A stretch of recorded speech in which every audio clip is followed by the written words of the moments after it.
जम्मू कश्मीर में विधानसभा चुनाव की तारीखों का आज ऐलान हो चुका है और यहां पर होने वाला विधानसभा चुनाव इस बार कई मायनों में खास रहने वाला है। सबसे पहले आपको चुनाव की तारीखों के बारे में बताते हैं। मैं हूं आपके साथ में राहुल कुमावत। चुनाव तारीख जो है वो 3 फेज में यहां पर जम्मू कश्मीर में चुनाव होने वाले हैं। पहला फेज 24 सीटों पर मतदान होगा और 18 सितंबर को यहां पर वोट डाले जाएंगे, यानी 24 सीटें पहले फेज के अंदर है, 18 सितंबर तारीख है। दूसरे फेज की बात करें तो 26 सीटों पर मतदान होगा और इसकी तारीख रहेगी 25 सितंबर। फेज तीसरा थर्ड फेज की बात करें तो 40 सीटों पर मतदान होगा 1 अक्टूबर को, यानी 3 फेज में जम्मू कश्मीर में यहां पर चुनाव होने वाले हैं, जिसका ऐलान आज कर दिया गया है। आखिरी बार चुनाव 2014 में जम्मू कश्मीर में हुए थे और उसके बाद से राज्य में चुनाव ही नहीं हुए हैं। आर्टिकल 370 हटने के बाद से ही लोगों को चुनाव का बेसब्री से इंतजार था। ऐसे में अब 10 साल बाद यहां पर चुनाव होने वाले हैं। इन 10 सालों में सबसे बड़ा बदलाव जम्मू कश्मीर में यह हुआ है कि अब वो राज्य से एक केंद्र शासित प्रदेश बन चुका है। लद्दाख अब जम्मू कश्मीर का हिस्सा भी नहीं रहा है। केंद्र सरकार के शासन के तहत जम्मू कश्मीर में चुनाव करवाए जाएंगे।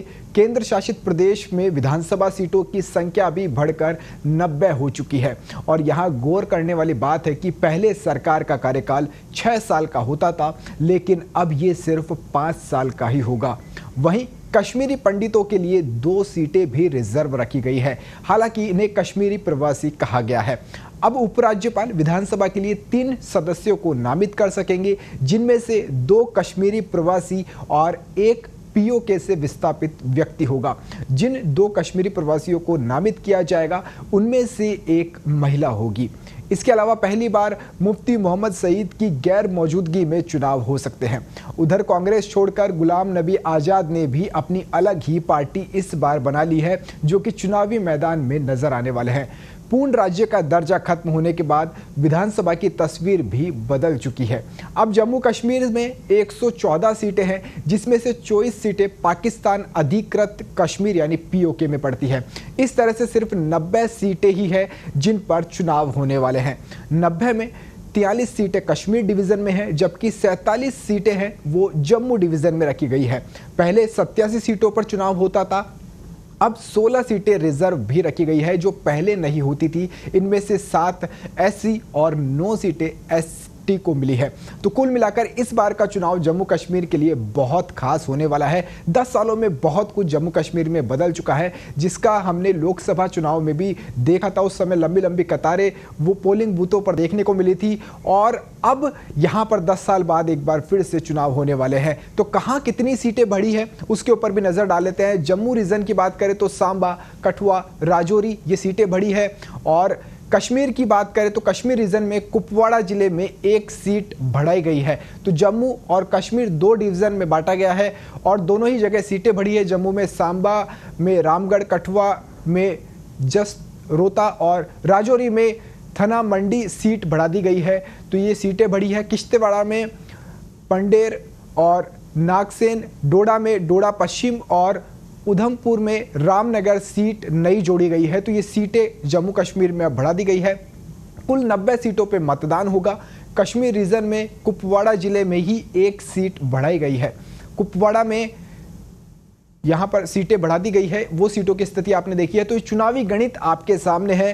कुल सीट 90 है, बहुमत का आंकड़ा 46 रहने वाला है। 3 फेज में वोटिंग होगी और जो परिणाम है वो 4 अक्टूबर को आने वाला है। तो यह आपने स्थिति देखी अभी की जो बदलाव हुआ है, लेकिन 2014 में जब लास्ट टाइम जम्मू कश्मीर में चुनाव हुआ था उसकी स्थिति क्या कुछ रही थी वो भी अब आपको दिखा देते हैं। तो 2014 की बात करें तो कुल सीटें 87 थी जब उस समय 2014 में बहुमत का आंकड़ा 44 हुआ करता था।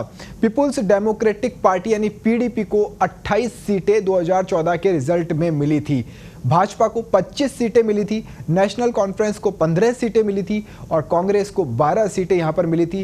पीपुल्स कॉन्फ्रेंस को 2 सीटें, सीपीआई-एम को 1 सीट, वहीं पीपुल्स डेमोक्रेटिक फ्रंट को 1 सीट और निर्दलीय यहां से 3 प्रत्याशी जीते थे। तो ये कुल 87 सीटों पे 2014 का चुनाव हुआ था। उस समय बहुमत का आंकड़ा 44 होता था और सबसे बड़ी पार्टी बनकर पीडीपी उभरी थी, जिसने 28 सीटों के ऊपर जीत दर्ज की थी और दूसरे नंबर पर भाजपा रही थी जिसने 25 सीटों पर जीत हासिल की थी। ये गणित है 2014 के रिजल्ट का इस बार, लेकिन अब 10 साल के बाद में बहुत कुछ बदल चुका है।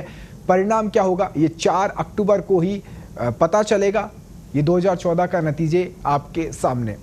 तो जम्मू कश्मीर में 3 फेज में मतदान होना है और काफी कुछ इस बार बदल गया है। चुनाव आयोग ने भी बहुत तैयारियां जम्मू कश्मीर में पिछले कई सालों से उन्होंने की है और इस दौरान हमारे जो सीईसी है राजीव कुमार, उन्होंने क्या कुछ कहा है, कैसे स्पेशल तैयारियां की है और किस तरह से चुनाव इस बार का खास रहने वाला है, वो आप देखिए। Will be held in 3 phases, so this is a shorter period.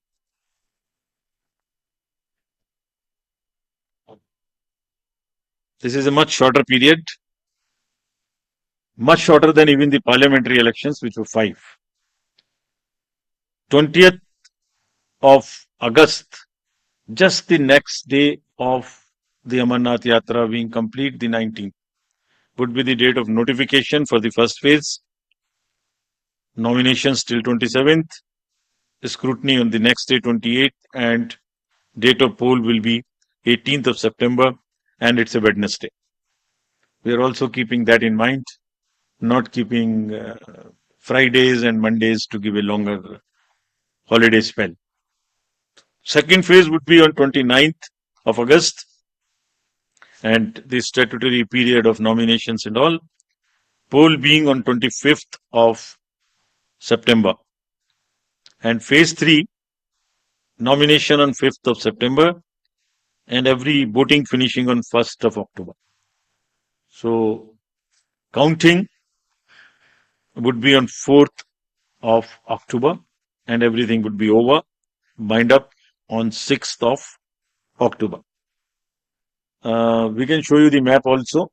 It's the how the scheduling is being done. The yellow portion is first. The yellow portion would have the districts of Kishtwar, Ramban, Doda on this side, Jammu side, and Anantnag, Pulwama, Shopian, and Kulgaon in the valley. The second phase would be Gandarbal, Srinagar, Budgaon on the valley, in the valley side, and on the Jammu side, Poonch, Rajouri, and Riyasi. And then the forces move up. So North Kashmir in the upper reaches, and also the Jammu and Udhampur, Samba and the Kathua region. This is what would be the schedule there. If we come to the schedule of Haryana, Haryana would be in the last phase, exactly coinciding with the third phase of J&K. Nomination being on 5th of September. Last date of making nomination on 12th of September. Date of poll 1st October, and date of counting coinciding with J&K on 4th of October. Everything to be over on 6th of October.